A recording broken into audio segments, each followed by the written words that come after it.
जय श्री राम, जय सनातन।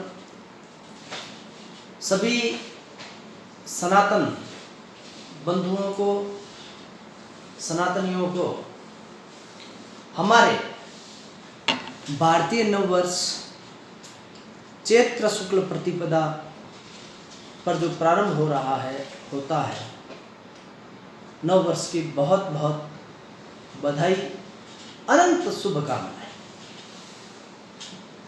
अंग्रेजी तारीख 22 मार्च 2023 को हमारा सनातन धर्म जो सत्य है, जो सत्य था, हमारा जो नववर्ष है वह चैत्र शुक्ल प्रतिपदा 22 मार्च 2023 को प्रारंभ हो रहा है। पूरे जुनून के साथ में हमें इस नववर्ष का स्वागत करना है। हमें नव सृजन, नव शक्ति का प्रारंभ नववर्ष को करना है।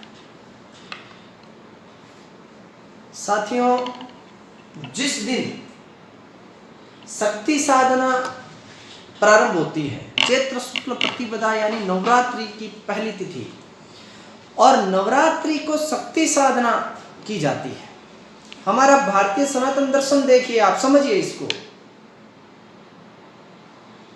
चैत्र शुक्ल प्रतिपदा को हम सनातन धर्मावलंबी आदि शक्ति मां पराम्बा जगजननी अम्बे के स्वरूप का यानी शक्ति के स्वरूप का पूजन करते हैं। प्रारंभ उस दिन हमारा नववर्ष प्रारंभ होता है, यानी हमें एक नई शक्ति, नई ऊर्जा का संचय करने का जो दिन है वह है नववर्ष हमारा। शक्ति के बिना इस ब्रह्मांड में पत्ता भी नहीं हिलता। और समझिए सनातन के दर्शन को कि जिस दिन हम शक्ति संचय की आराधना शुरू करते हैं, उस दिन हमारा नया वर्ष, नव वर्ष शुरू होता है। और हम इस पावन पर्व चैत्र शुक्ल प्रतिपदा पर नव ऊर्जा और नव संचय की साधना करें। पुनः आपको सनातन धर्म के नव वर्ष महोत्सव और नव वर्ष की बहुत बहुत बधाई, शुभकामनाएं प्रेषित करता हूं। नव वर्ष प्रारंभ होने जा रहा है, बधाई दे दी, सारी चीजें ठीक है, लेकिन हमें संकल्प करना पड़ेगा कि हमें हमारे नव वर्ष पर क्या करना है।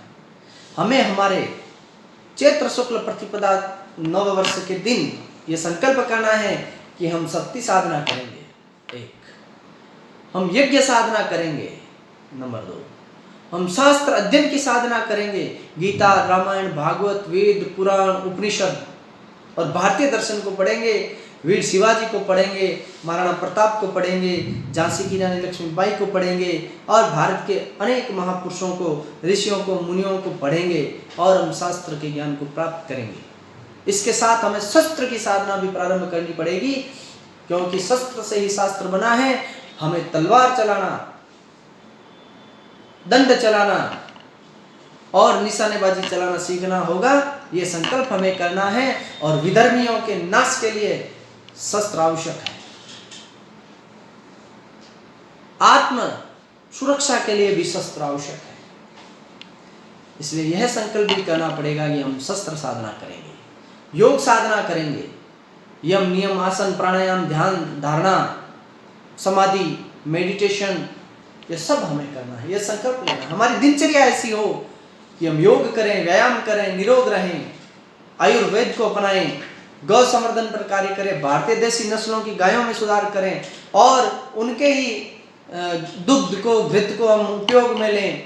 और स्वच्छ भारत हो, सुंदर भारत हो, दिव्य भारत हो, वैदिक भारत हो, तभी हम जो है विश्व गुरु भारत की परिकल्पना को सिद्ध कर पाएंगे, साकार कर पाएंगे।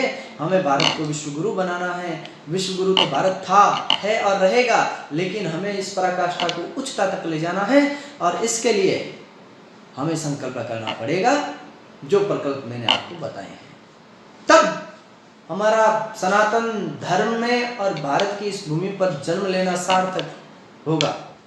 तब हम सच्चे अर्थों में सनातनी कहलाएंगे और राष्ट्रहित और धर्म हित की बात ही नहीं करना, उसके अनुरूप काम हमें करना पड़ेगा। तब भारत पुनः सनातन के मूल स्वरूप में लौट रहा है और पूर्ण रूप से लौट पाएगा। और भारत को सनातन हिंदू राष्ट्र बनाना है। भारत का संविधान हम सम्मान करते हैं, लेकिन सनातन के अनुरूप यहाँ का संविधान चले और यहाँ पर किसी भी